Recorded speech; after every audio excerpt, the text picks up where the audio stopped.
Muy bien, queridos hermanos. Marcos capítulo 15, versículos 6 al 15. Esa es la porción que nosotros vamos a estudiar hoy.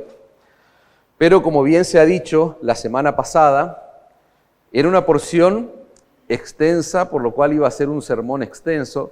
Entonces lo dividimos en dos secciones. Hoy vamos a ver la segunda parte, que es la porción de texto más larga, y vamos a estar cerrando la idea o terminando el sermón que comenzamos la semana pasada. Así que por lo cual yo le voy a invitar a que vamos a leer de nuevo el texto, pero desde el versículo 1, para estar todos en sintonía. Después yo hago unas palabras introductorias haciendo memoria de lo que vimos la semana pasada. El título de este sermón es El intercambio que cambió la historia, hermanos. Un título que tiene exclusivamente que ver con el corazón de esta porción de texto. La semana pasada hablábamos que Jesús es el rey que no se defiende. Vimos el silencio que el Señor mantuvo en esos procesos judiciales por los cuales Él atravesó.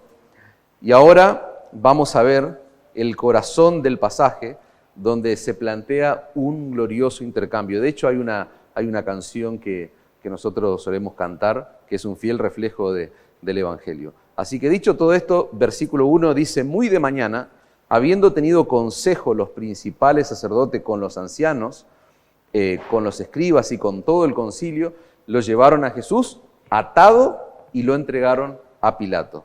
Acuérdense que él pasa por dos juicios que decíamos que consisten en 3 etapas o 3 audiencias. La porción de texto comienza con el Señor nuevamente delante del concilio del Sanedrín. Y después dice, es presentado, es entregado de una forma muy particular, y lo vimos la semana pasada, atado. Verso 2 dice, Pilato le pregunta, ¿eres tú el rey de los judíos? Van a ver que la porción anterior hay un planteo que hace Pilato, que en este caso se lo hace al Señor Jesucristo. La porción de texto que vamos a estudiar hoy, hay otro planteo que él hace, pero en ese caso se lo va a hacer a la multitud que está presente allí y que está clamando a gritos para que el Señor vaya a la cruz. Entonces, en el relato anterior, Pilato le dice, ¿eres tú el rey de los judíos? Respondiendo él le dijo, tú lo dices. Y los principales sacerdotes lo acusaban mucho. Otra vez le preguntó Pilato diciendo, ¿nada respondes? Él es el rey que no responde, decíamos. Mira de cuántas cosas te acusan, mas Jesús ni aún con eso respondió, de modo que Pilato estaba asombrado, estaba maravillado. Vimos como recurso para enriquecer el relato de Marcos, vimos el testimonio que hay en el resto de los evangelios la semana pasada. Fuimos mucho a Marcos, Lucas y Juan, hoy vamos a hacer seguramente lo mismo. Pero ahora sí, la porción de texto que nos compete en el día de hoy, dice verso 6, ahora bien, en el día de la fiesta les soltaba un preso, cualquiera que pidiesen, dice el versículo número 6. Y había uno que se llamaba Barrabás, preso con sus compañeros de motín que habían cometido homicidio en una revuelta. Y viniendo la multitud comenzó a pedir que hiciese como siempre les había hecho. Y Pilato le respondió diciendo, ¿queréis que os suelte al rey de los judíos? Porque conocía que por envidia le habían entregado los principales sacerdotes. Mas los principales sacerdotes incitaron a la multitud para que le soltase más bien a Barrabás. Respondiendo Pilato les dijo otra vez, ¿qué pues queréis que haga del que llamáis rey de los judíos? Y ellos volvieron a dar voces, crucifícale. Pilato les decía, pues, ¿qué mal ha hecho? Pero ellos gritaban aún más, crucifícale. Y Pilato, queriendo satisfacer al pueblo, le soltó a Barrabás y entregó a Jesús después de azotarle para que fuese crucificado. Hasta ahí el texto de la palabra de Dios, hermanos. Antes de llegar a este glorioso intercambio que nosotros estamos leyendo, que estamos viendo, como reza el título, un glorioso intercambio que cambió la historia. Y vamos a ver que acá hubo un punto de inflexión en la historia y en el plan redentor que el Señor viene llevando a cabo. Nosotros necesitamos recordar, hermanos, cómo llegó el Señor Jesucristo a ese momento crítico de su juicio ante las autoridades civiles.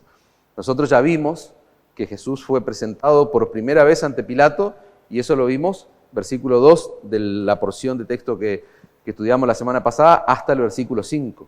Pilato interroga a Jesús. Claramente el pasaje de los evangelios es muy claro en mostrarnos que él no encontró culpa en el Señor, pero él es una autoridad con mucho poder en el imperio que está bajo presión de los líderes, de los fariseos, los sacerdotes de la nación de Israel. Cuando se hace mención, y lo vimos ahí por el relato paralelo de los evangelios, cuando se menciona que ellos van y presentan en realidad mentiras como acusaciones, porque no mencionan el cargo de blasfemia, sino que lo muestran a Jesucristo como una amenaza para el imperio. Eso lo vimos en detalle. No obstante, es claro el pasaje en mostrarnos que Pilato no quiere tomar ninguna decisión, pero tampoco quería que se genere conflicto político, que se genere un revuelo, ¿no es cierto?, en la ciudad, por lo que cuando se entera que es Galileo, ¿se acuerdan que veíamos allí ese pasaje y esa palabra le hizo brillar los ojos a Pilato? ¿Por qué? Porque él ve como una forma de lavarse las manos. Nosotros vamos a ver que él se lava las manos en nuestro pasaje, pero este podría ser como el primer intento que él hizo de desligarse de todo tipo de responsabilidad. Y en ese sentido es que el Señor Jesucristo se presenta delante de Herodes.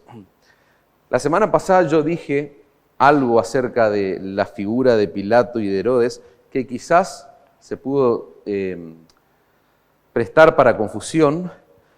Herodes, para que quede claro, hermano, porque después yo escuchaba el sermón y quizás no quedó muy claro en la mente de todos o de algunos. Herodes formaba parte de la nación de Israel. Era uno de los procuradores, no era romano, pero claramente era un líder corrupto que tenía el pueblo de Israel, que estaba puesto, en cierta manera, por el imperio romano. Porque yo les mencioné que Pilato se lava las manos y lo manda para el procurador Herodes, que tenía bajo su jurisdicción Galilea, que es de donde pertenecía a Cristo. O sea que él estaba tratando con un hombre que no era bajo su jurisdicción. Entonces él vivió como una forma, pero que no quede en la mente de que estamos hablando de autoridades romanas. No, Pilato, procurador romano, Herodes, un procurador que tenía bajo su poder otorgado por el imperio, la jurisdicción de Galilea, de donde era el origen del Señor Jesucristo. Entonces se presenta ante este hombre. Lucas 23:6 va a decir, entonces Pilato, oyendo decir Galilea, preguntó si el hombre era Galileo, y al saber que era de la jurisdicción de Herodes, le remitió a Herodes, que en aquellos días también estaba en Jerusalén. Herodes, viendo a Jesús, se alegró mucho porque hacía tiempo que deseaba verle, dice el texto, porque había oído muchas cosas acerca de él y esperaba verle hacer alguna señal. Y le hacía muchas preguntas, pero él nada respondía. Y estaban los principales sacerdotes y los escribas acusándole con gran vehemencia. Entonces, con sus soldados le menospreció y escarneció, vistiéndole de una ropa espléndida, y volvió a enviarlo a Pilato. Y fíjense que ese acto de que Pilato lo mande para que Herodes tome parte en el asunto, Lucas da un detalle importante, y se hicieron amigos. Claramente estaban enemistados entre sí, dice Lucas, pero a partir de ese acontecimiento, Pilato y Herodes se hicieron amigos aquel día. Es como que las barreras que podía haber por ser un procurador judío y un procurador romano fueron quitadas con este acto de que el Señor se presente. Así llegamos al pasaje donde Jesús es devuelto a Pilato, hermanos. Este hombre claramente tiene que tomar una decisión, pero nosotros leímos en nuestro pasaje que él está intentando una vez más evitar la responsabilidad de decidir por ese hombre que a su juicio y a su criterio era inocente. Entonces lo que hace Pilato es ofrecer una elección. Él presenta una propuesta que el pueblo, que la multitud elija entre liberar a Jesús o a Barrabás. Y esta elección, yo les decía al principio, marca en cierta forma un punto de inflexión en el plan redentor que Dios está llevando a cabo. ¿Por qué? Porque marca uno de los episodios, los momentos más impactantes dentro del plan redentor que Dios está llevando a cabo. ¿Por qué? Porque nosotros vemos que se va a mostrar, se va a revelar la justicia de Dios, pero también su gracia en ese intercambio, porque en esencia un criminal va a ser absuelto por el santo y justo Hijo de Dios, por el inocente Hijo de Dios. Un criminal, y ahora vamos a ver el prontuario, el expediente, como quien dice, de Barrabás. Así que, hermanos, esta serie de eventos, vimos la semana pasada, no son un accidente en el plan que Dios está llevando a cabo, de ninguna manera, sino que cada evento que estamos estudiando, cada detalle que rodea toda esta escena, no es ni más ni menos que el cumplimiento del plan soberano de Dios para nuestra salvación, hermanos. La lección que Pilato pone delante del pueblo vendría a ser el disparador de ese intercambio glorioso que no solamente marcó la historia para siempre, sino que ese intercambio transforma vidas, sigue transformando vidas aún hoy, 2000 años después de este episodio, que lo vamos a encontrar no solo en Marcos, sino en los 4 relatos de los evangelios. Entonces, Marcos nos muestra, hermanos, para ahora sí entrar de lleno en nuestro pasaje, nos muestra que Pilato va a hacer un último movimiento, una última jugada, como quien dice, pone a elegir al pueblo entre la liberación del Señor o de este famoso Barrabás. Hay 2 personas en escena, los 2 son famosos, pero por motivos y razones totalmente contrarias y opuestas. Entonces, como primer punto, o el único punto de esta noche, de este sermón, o de esta parte del sermón que quedó inconcluso la semana pasada, es Jesús ante la multitud. Pilato pone, dijimos, a esta multitud frente a una elección que ellos deben hacer. Verso 6, el día de la fiesta les soltaba un preso, cualquiera que pidiesen, y había uno que se llamaba Barrabás, preso con sus compañeros de motín que habían cometido homicidio en una revuelta. Y viendo la multitud comenzó a pedir que hiciese como siempre les había hecho, y Pilato le respondió diciendo: ¿queréis que os suelte al rey de los judíos? Porque conocía que por envidia le habían entregado a los principales sacerdotes, más los principales sacerdotes, fíjense el liderazgo de la nación, incitando allí a la multitud para que le soltase más bien al criminal, a Barrabás.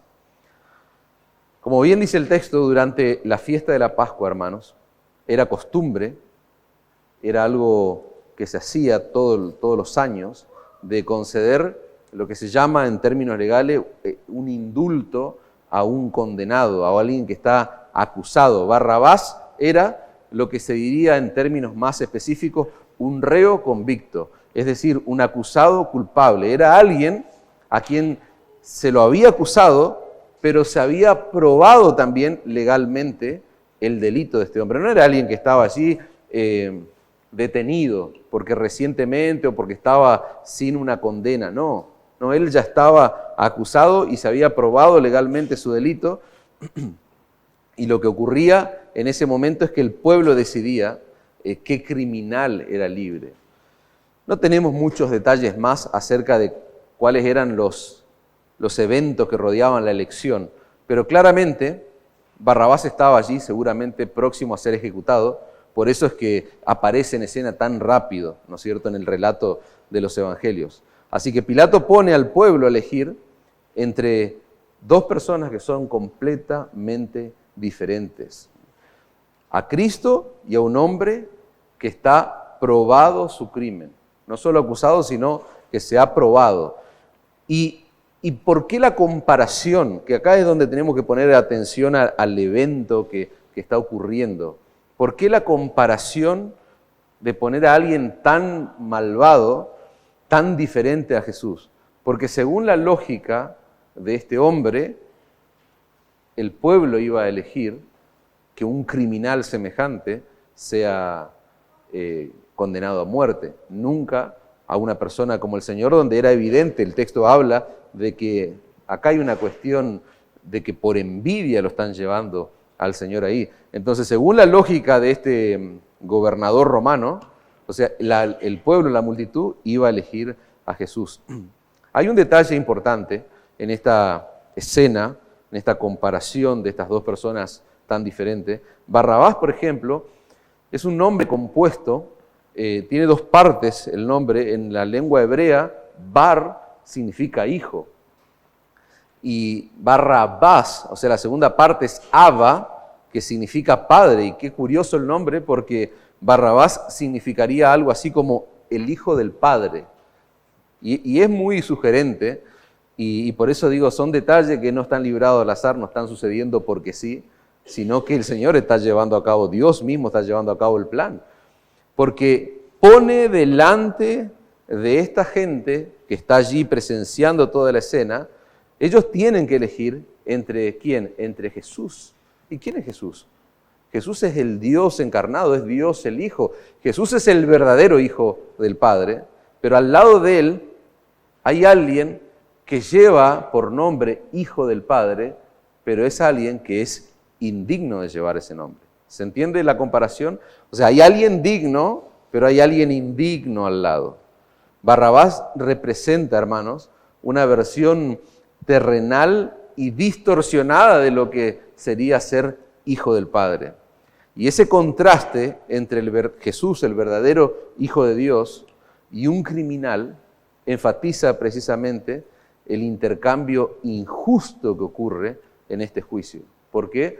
Porque un inocente va a morir en lugar del culpable.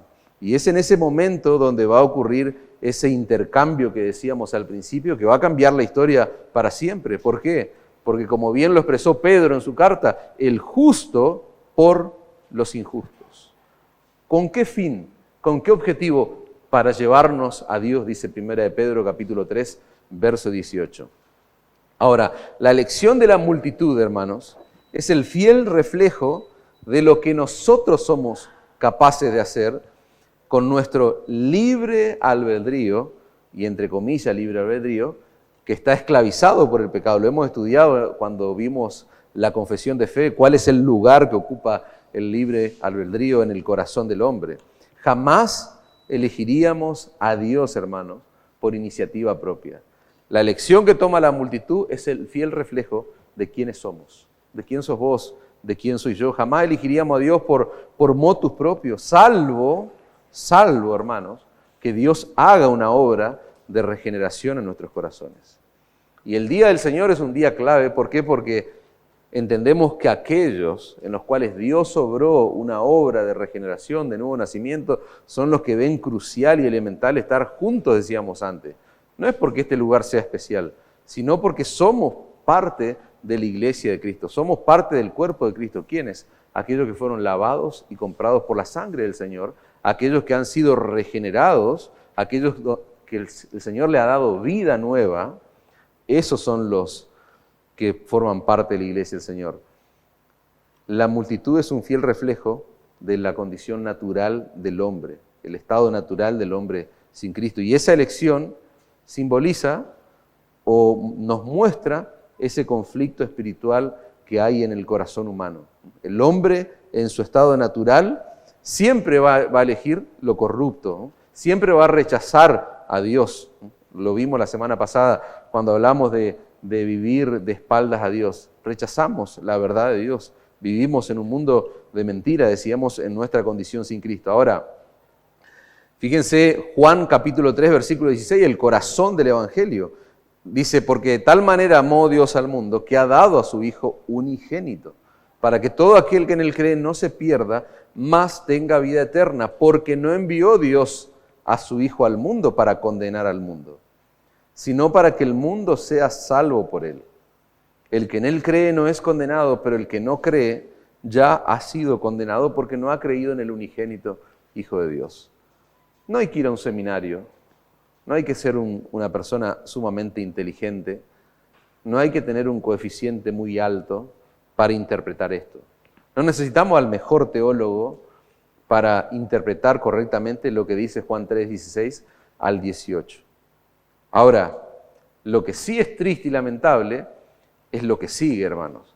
Que a veces nos quedamos con Juan 3:16, pero el versículo 19 dice, ¿cuál es la condenación? Podríamos preguntarle al texto. Y Juan responde, esta es la condenación, que la luz vino al mundo, pero los hombres amaron más las tinieblas que la luz. ¿Por qué? Porque sus obras eran malas. Nosotros estamos en presencia de un juicio donde se está cumpliendo al pie de la letra lo que está diciendo Juan, lo que dice lo que reza el corazón de la Biblia, podríamos decir. Juan 3:16 al 20. Esta gente que aman las tinieblas, ellos tienen delante suyo una elección y están eligiendo en vez de la luz, están eligiendo las tinieblas porque sus obras son malas. Y cierro con el verso 20 de Juan 3, porque todo aquel que hace lo malo aborrece la luz y no viene a la luz para que sus obras no sean reprendidas. Y esto es crucial, esa última parte de Juan 3:20. ¿Por qué? Porque dice que el hombre rechaza la luz, no viene a ella para que sus obras no sean reprendidas.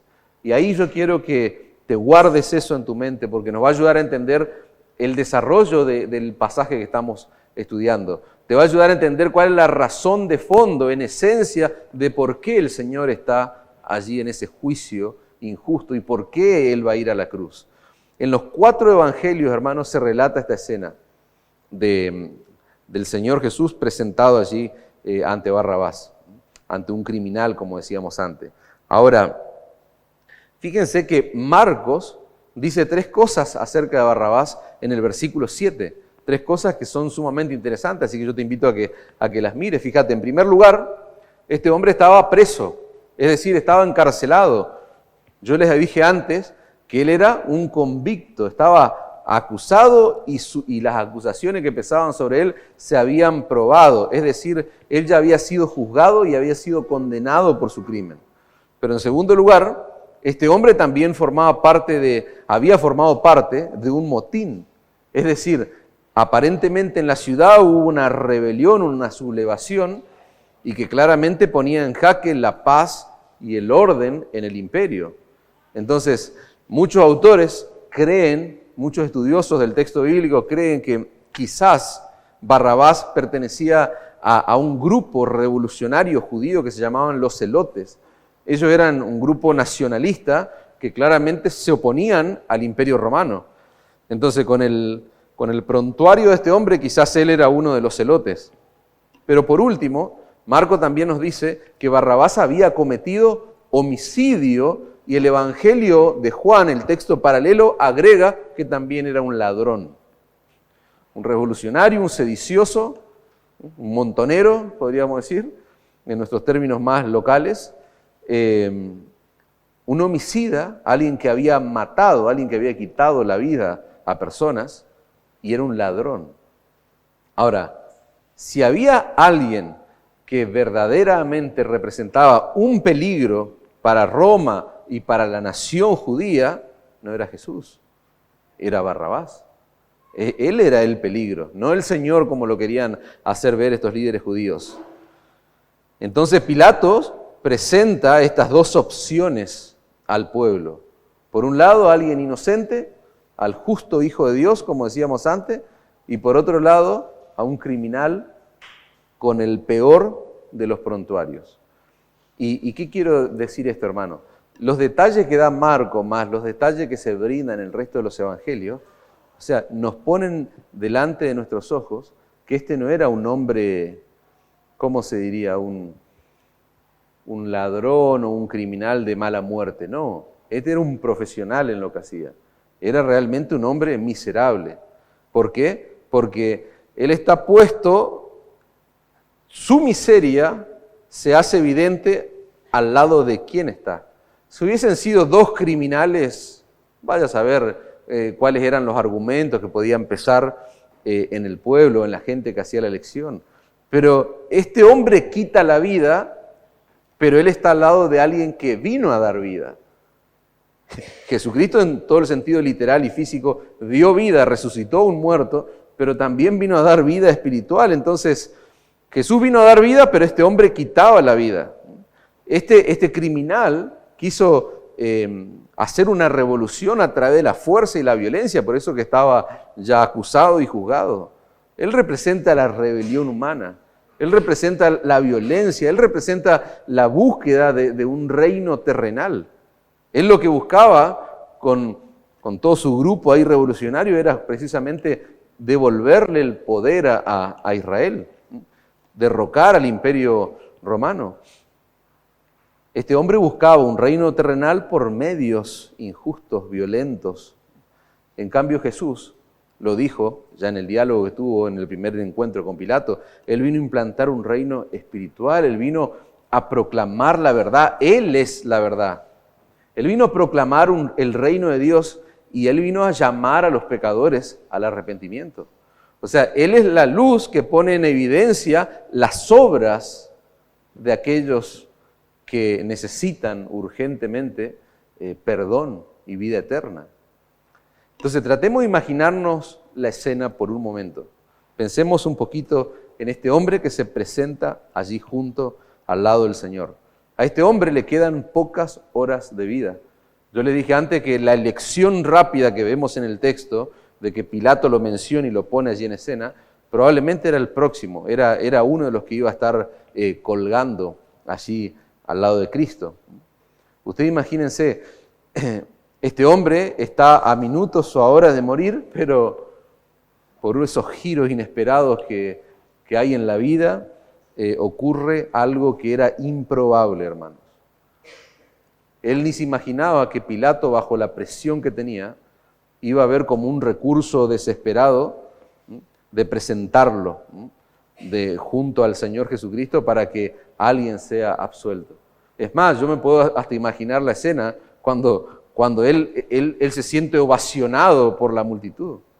Este hombre no habrá entendido, no habrá comprendido lo que está pasando, pero estaba disfrutando claramente del momento. La vida de Barrabás dependía literalmente de que condenen al Señor Jesucristo. Y eso es lo que está ocurriendo. Cada evento, cada minuto va confirmando cada vez más. Dice en el verso 10 que Pilato sabía que los principales sacerdotes lo habían entregado al Señor. ¿Por qué motivo? Por envidia. Acá no había una acusación real. Marcos y el resto de los evangelios lo muestran a Pilato como un hombre que estaba convencido de la inocencia de Jesús y de la culpabilidad de ese hombre que estaba al lado del Señor. Pero los líderes religiosos de Israel, ellos estaban incitando, dice Marcos, a la multitud para que pidieran a Pilato que en vez de Jesús se suelte a Barrabás. Pedro, en el libro de Hechos, en el capítulo 3, allí en el principio de la iglesia del Señor, encontramos ya un Pedro vigorizado por el poder del Espíritu Santo. La semana pasada vimos ese sermón que él da allí cuando desciende el Espíritu Santo. En Hechos capítulo 3, Pedro sana, dice el texto, a un cojo de nacimiento, y él va a aprovechar ese momento, él va a aprovechar la ocasión para dar otro sermón, para dar otra predicación. Dice Hechos capítulo 3, versículo 13, el Dios de Abraham, de Isaac y de Jacob, el Dios de nuestros padres, ha glorificado a su Hijo Jesús. Y fíjense las palabras incisivas de Pedro, a quien ustedes entregaron y negaron delante de Pilato, cuando éste había resuelto ponerle en libertad. La Escritura nos da tremendas evidencias de cuál era la decisión que ya había tenido Pilato. Mas vosotros negasteis al santo, dice Pedro, y al justo, y pediste que se os diese a un homicida. Y esto es lo confrontador. O sea, ellos pidieron no al dador de la vida, ellos querían a un homicida, a alguien que quita la vida, y mataste al autor de la vida, dice versículo 15, Hechos 3, a quien Dios ha resucitado de los muertos, de lo cual nosotros somos testigos, dice Pedro. Pilato había resuelto poner a Jesús en libertad, pero ellos estaban determinados a hacerlo morir, y el medio iba a ser pedir que ese homicida sea liberado. Versículo 12 de Marcos 15, nuestro texto. Respondiendo Pilato les dijo otra vez, ¿qué pues queréis que os haga del que llaman rey de los judíos? Y ellos volvieron a dar voces, crucifícale. Pilato les decía, ¿qué mal ha hecho? Pero ellos gritaban aún más, crucifícale. Y siempre decimos que es sumamente importante entender las expresiones, las palabras que se repiten, porque acá hay un énfasis puesto en la multitud. Ellos no quieren tener nada que ver con el Señor Jesucristo, lo quieren en la cruz. Y eso coloca, según el texto, a Pilato en un terrible dilema, en un terrible momento, así, porque él viene ya de hace rato queriendo evitar la decisión, queriendo evitar la responsabilidad de decidir qué iba a hacer con Jesús. En el Evangelio paralelo de Juan se menciona que él estaba aterrado, él estaba lleno de miedo. Dice el versículo 7 del capítulo 19 de Juan: los judíos le respondieron: nosotros tenemos una ley, y según nuestra ley debe morir, porque se hizo a sí mismo hijo de Dios. Fíjense, ahora ellos están presentando la verdad, que es el cargo de blasfemia. Nosotros tenemos una ley y este hombre se está adjudicando ser hijo de Dios. ¿No te llama la atención lo que dice el verso 8 de Juan 19? Cuando Pilato oyó decir esto, tuvo más miedo. Estaba aterrado, hermanos. Hay muchos factores que seguramente influyeron en este miedo, en este terror que tenía Pilato.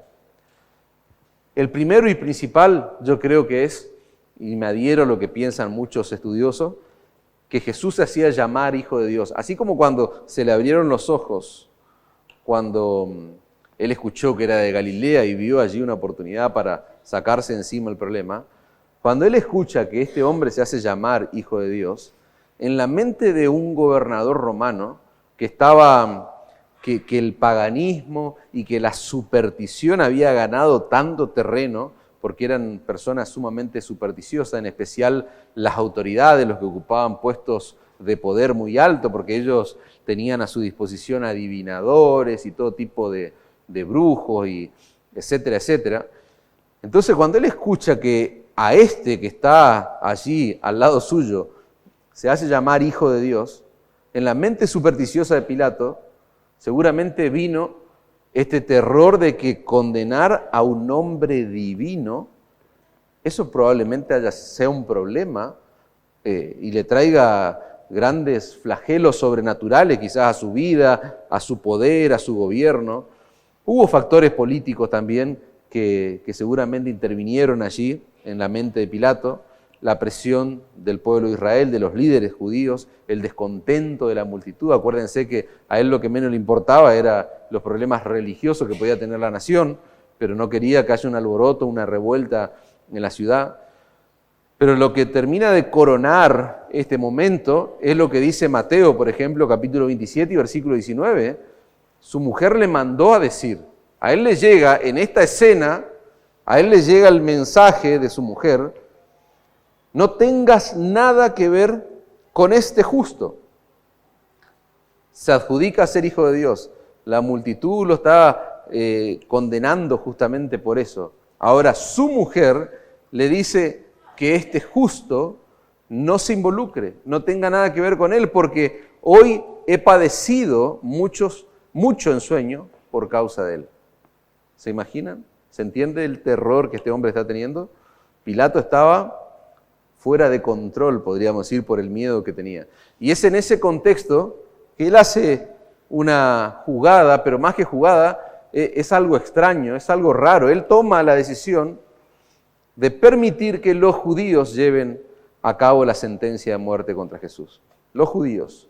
Se termina finalmente desligando de la responsabilidad. Versículo 15.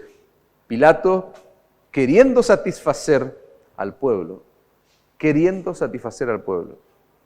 Esa es la peor frase de la historia. El intercambio marcó un rumbo, cambió la historia para siempre.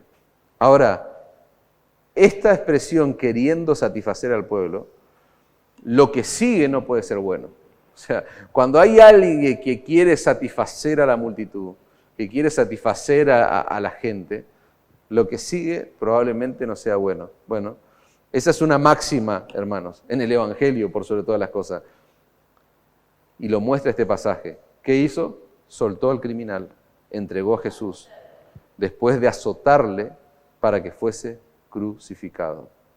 Esa decisión de no decidir, básicamente, que es una decisión en sí misma, claramente marcó el destino de este hombre. Y no quiero poner la atención ahí, simplemente quiero hacer mención de lo que ya vimos la semana pasada. Él tenía la oportunidad de arrepentirse, tenía la oportunidad de derramarse, de volcarse a los pies del Señor Jesucristo. Sin embargo, No lo hizo, lo azotó y lo entregó para que sea crucificado. Mateo 27-24 dice, viendo Pilato que nada adelantaba, sino que se hacía más alboroto, y él eso era lo que no quería, tomó agua, se lavó las manos delante del pueblo, diciendo, inocente soy de la sangre de este justo, allá vosotros. No, él no es inocente. Eso es lo que él cree. Fíjense, verso 25, y respondiendo todo el pueblo dijo, su sangre sea sobre nosotros y sobre nuestros hijos. Su sangre sea sobre nosotros. No es extraño todo lo que devino en el pueblo de Israel. No es extraño todo lo que ocurrió en la nación de Israel. Claramente, no solamente en el primer siglo, sino aún hasta el día de la fecha. La sangre del Hijo de Dios venga sobre nosotros y sobre nuestros hijos. Eso es lo que está pidiendo esta gente, sobre nuestras generaciones posteriores. Hay algo que quedó muy claro en este juicio, hermano. Jesús era inocente, Barrabás era culpable, pero esta historia termina de una forma muy particular, con el inocente condenado y el culpable absuelto. No nos gusta en ese tipo de juicio. Nosotros esperamos que el culpable sea condenado, que el inocente sea liberado. Pero esta novela, este juicio injusto, claramente termina con el inocente Hijo de Dios condenado.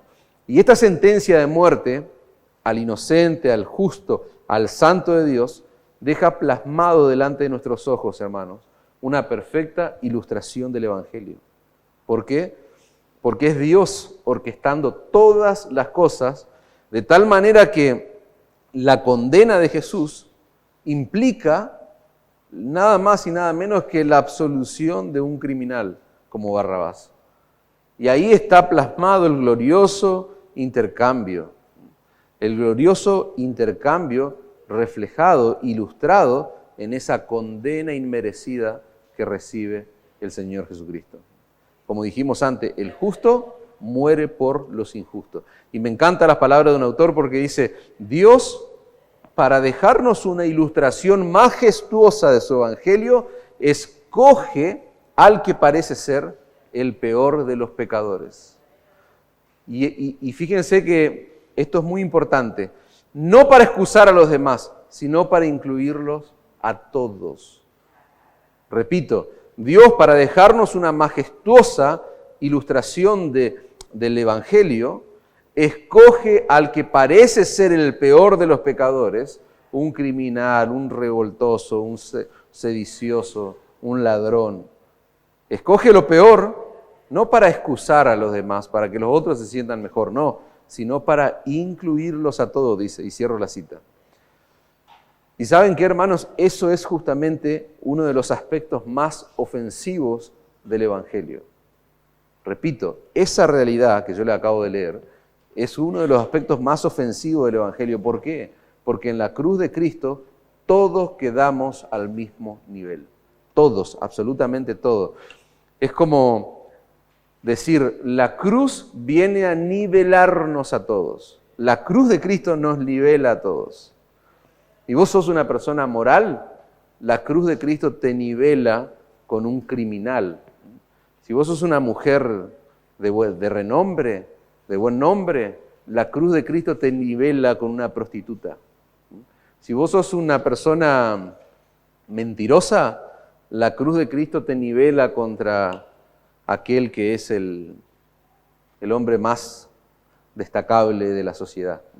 Un asesino lo pone al mismo nivel que un moralista.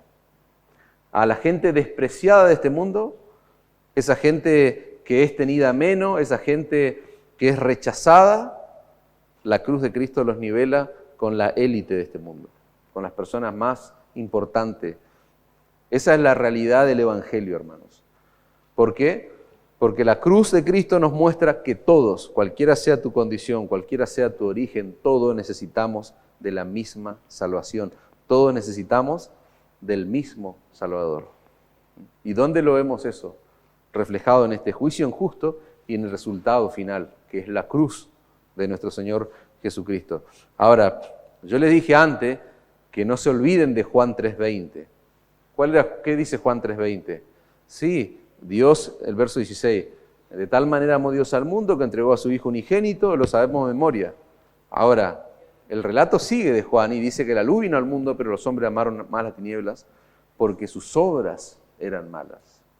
Ahora, la pregunta de rigor que tenemos que hacernos es, ¿quién fue peor en esta historia? ¿Quién fue? ¿Barrabás? ¿Quién fue peor? ¿Los líderes judíos? ¿Los sacerdotes? ¿Los líderes que estaban incitando a la multitud? ¿Quién fue peor? ¿La multitud? O sea, ¿por qué tanto odio hacia la persona de Cristo? En especial de los líderes judíos. ¿Por qué tanto odio? ¿Por qué tanto desprecio? ¿Por qué tanto rechazo? ¿Qué había hecho el Señor? ¿Qué había hecho el Señor que mereciera tanto rencor hacia Él? ¿Cuál fue el crimen, podríamos decir? Que no fue ni palabras más, palabras menos. Es lo que primero pregunta Pilato cuando se le presentan al Señor. ¿Qué hizo este hombre? ¿De qué se le acusa? Bueno, la respuesta a ese tipo de planteo es muy sencilla, hermano. El crimen de Jesús fue exponer la realidad de que detrás de esa fachada religiosa de los escribas, los fariseos, de todo el Sanedrín, había un corazón que estaba dañado por el pecado. ¿Por qué? Porque la luz vino al mundo, y los hombres, ¿por qué no quieren la luz? Porque esa luz pone en evidencia el corazón depravado. Esa luz pone en evidencia las obras, dice Juan, de esos hombres. Y el crimen del Señor Jesucristo fue ese, poner en evidencia el corazón de esta gente, el corazón de estos hombres, el pecado de estos hombres.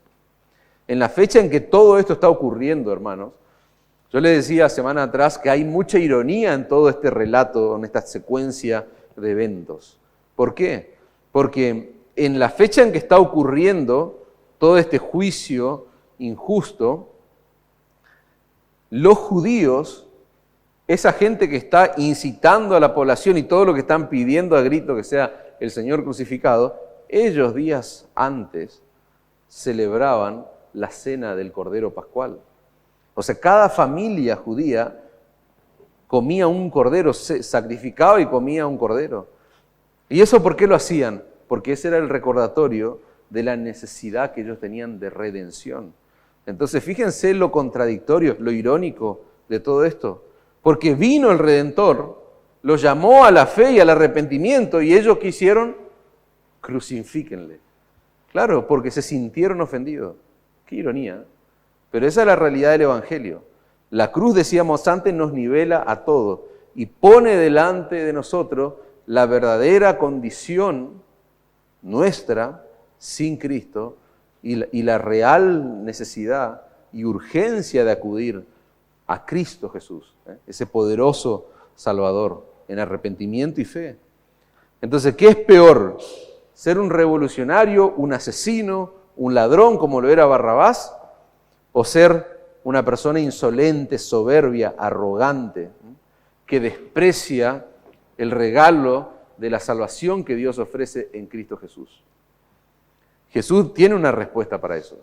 ¿Por qué? Porque cuando yo hablo de soberbio, insolente, arrogante, estoy hablando de estos que llevaron a Cristo a este juicio. Y Él tuvo una respuesta. Él les habló duramente en una ocasión cuando les dice, de cierto os digo, que los publicanos y las rameras van delante de vosotros al reino de Dios. ¿Te imaginás al Señor diciéndole eso? Y esta gente, ¿cómo se habrán vuelto locos? Con razón que lo odiaban. ¿Por qué? Él está diciendo, lo que ustedes consideran la peor escoria de la sociedad, ellos van delante de ustedes, que son falsos, que son hipócritas, han hecho de la hipocresía una profesión de fe.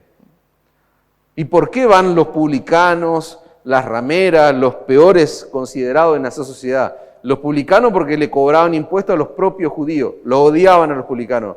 Las prostitutas, ni que te cuento. ¿Por qué el Señor le dice eso? Y los compara en cierta manera. Porque la Escritura es clara, hermano. Dios resiste a los soberbios, pero da gracia a los humildes. Y esta gente, en lugar de estos hombres, estos líderes, esta nación, en lugar de humillarse, en lugar de rendirse, no, ellos resistieron al dador de la vida. Ellos rechazaron al autor de la vida. Y la elección entre Jesús y Barrabás no es una historia del pasado, no es un hecho histórico, como podemos leer tantos hechos históricos, no. Ese es el dilema, podríamos decir, el paradigma que cada persona tiene que enfrentar, cada niño tiene que enfrentar, cada adulto, cada persona que está acá en este lugar, cada persona que está oyendo esta predicación. Ese es el dilema que enfrenta. O voy a aceptar a Cristo como mi Salvador o me voy a aferrar a mi pecado y a mi rebelión. ¿Voy a aferrarme a Cristo? ¿Voy a ir hacia Cristo? Por eso es pertinente que si vos estás hoy en este lugar o escuchando este sermón y tu condición es de indecisión, tu condición quizás es de confusión, tu condición quizás es de desconcierto, estás confundido, estás sin Cristo quizás en este mundo. Bueno, la Biblia dice que en el mundo entero, y esto es importante que lo entienda y lo abrace con toda tu fuerza, en el mundo entero dice la Escritura que no hay justo ni aun uno, no hay quien entienda, no hay quien busque a Dios. Dice que todos se desviaron, y eso te incluye a vos, eso me incluye a mí. Se hicieron inútiles, dice. Y no es un insulto, al contrario, esta parece una mala noticia, pero es necesario que vos entiendas si estás confundido, si tenés la certeza, peor aún, si tenés la certeza de que estás sin Cristo en este mundo, tenés que saber que la Biblia dice que nos hemos hecho inútiles. ¿Por qué? Porque no hay quien haga lo bueno, no hay ni siquiera uno. Pero no es que somos inútiles, que no podemos hacer cosas, ¿no? Quizás tenés un montón de dones, talentos, habilidades, pero sos inútil para ir hacia Dios. Sos inútil para ir en tus condiciones, por tus medios, a través de tu propia justicia, a través de tu propio intelecto, para ir hacia Dios. Quizás vos buscabas de Dios. O creías que buscabas de Dios y solamente buscabas sus beneficios, porque somos egoístas por naturaleza, nuestra mente, nuestro corazón, todo está corrupto por el pecado, es lo que está diciendo básicamente la Escritura. Entonces la razón por la que Jesucristo, siendo inocente, tuvo que morir en la cruz del Calvario, es precisamente por esto, porque en el mundo entero, en lo que tiene que ver con la perfecta justicia de Dios, no hay ningún ser humano, no hay ningún niño, no hay ningún joven, no hay ningún adulto que pueda decir soy inocente. No, de ninguna manera. En el tribunal de Dios, en aquel día cuando nos presentemos delante del Señor, nadie que se ampare en sus propias obras, en sus propias justicias, va a ser declarado absuelto del tribunal de Dios. Va a ser declarado inocente. ¿Por qué? Romanos 3:23 dice, por cuanto todos pecaron, todos están destituidos de la gloria de Dios. Pero gloria a Dios, hermano. Gracias sean dadas a Dios. ¿Por qué? Porque el texto sigue. Pablo dice, siendo justificados gratuitamente por su gracia mediante la redención que es en Cristo Jesús. Entonces Pablo está diciendo que todos nos quedamos cortos, nadie puede alcanzar, nadie puede llegar a qué meta, la meta de vivir para Dios y sus propósitos de manera perfecta. Pero ¿cuál es la buena noticia? La buena noticia es que el hombre pecador, miserable, corrupto, puede ser justificado, puede ser declarado justo en el tribunal de Dios. ¿De qué forma? Gratuitamente, por su gracia. ¿Y cómo ocurre eso? ¿Cómo un miserable como yo puede ser declarado justo delante de Dios? Claro, es sobre la base de la muerte sustitutiva de Cristo Jesús en la cruz del Calvario. Es gracias a Él. Por eso vos tenés que mirar a Él. Mirad a mí todos los términos de la tierra, dice el profeta Isaías. Entonces el pecador debe mirar a Cristo, debe ir hacia Cristo. ¿Por qué? Porque es sobre esa base que Él va a ser absuelto en el tribunal. Entonces no tiene sentido que vivas este mundo, vivas esta vida, viva tu vida, cualquiera sea la etapa, sin Cristo. No, eso es tremendo, eso es terrible. Andá a Cristo. Si estás sin Cristo, la Biblia dice que sos culpable de todos y cada uno de tus pecados. Y eso es duro. Pero gloria sean dadas a Dios, porque la Biblia también dice que vos podés ser redimido hoy si venís a Cristo en arrepentimiento y fe. Amén. Conclusión, hermanos. Si vos sos de Cristo, ahora quiero hablarle a los que tienen la convicción en su corazón de que son de Cristo, han puesto su confianza en el Señor. se han arrepentido de sus pecados, han confiado plenamente en Cristo y su obra allí en la cruz. Si esa es tu condición, este pasaje tiene que ser confrontador, pero al mismo tiempo tiene que animarte, tiene que fortalecer tu fe.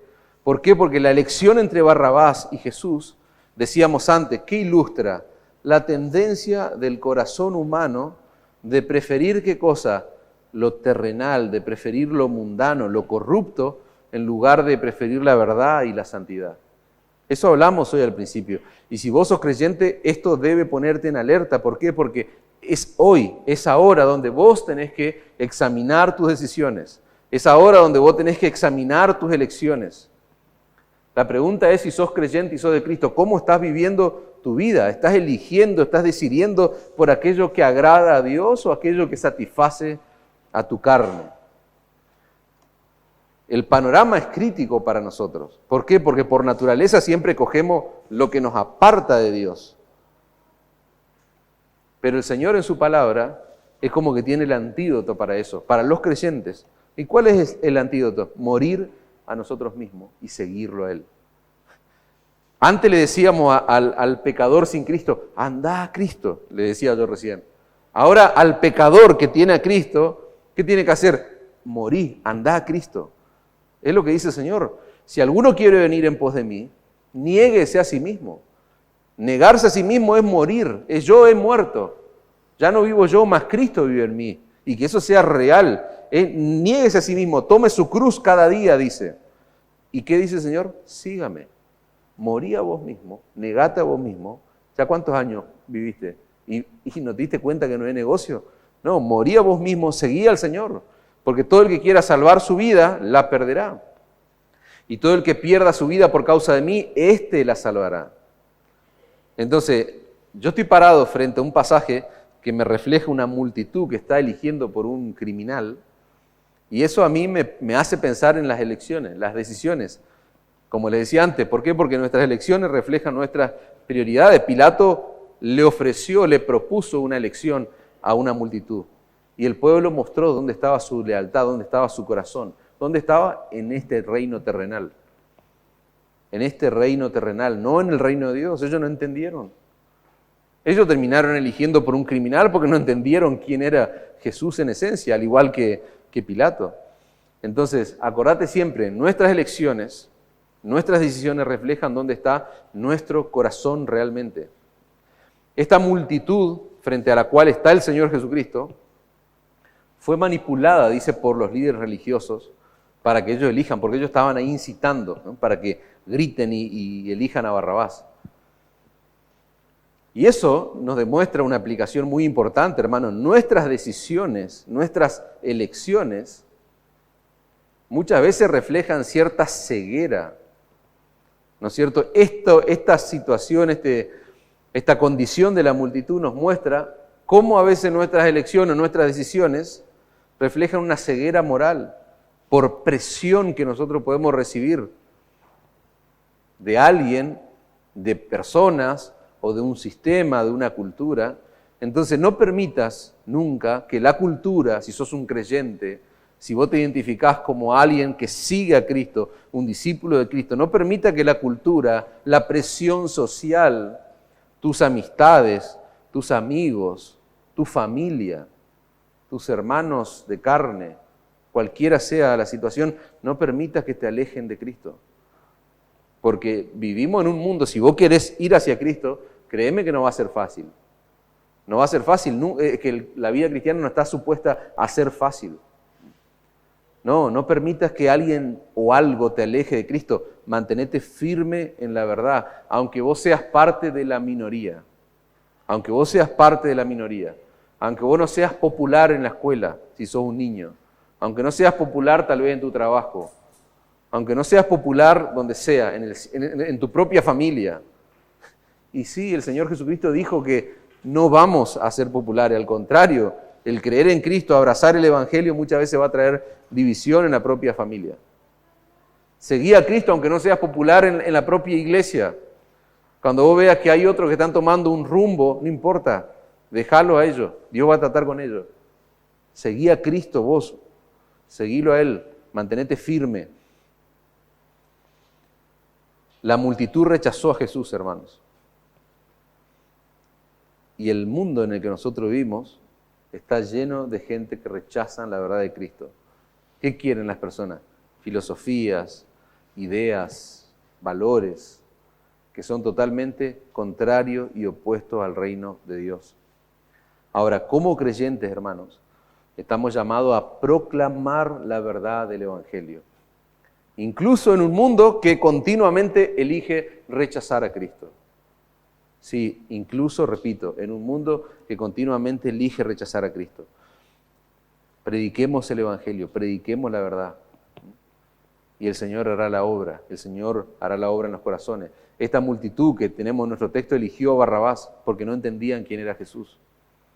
Eso nos muestra la urgencia de proclamar fielmente quién es Cristo y qué vino a hacer.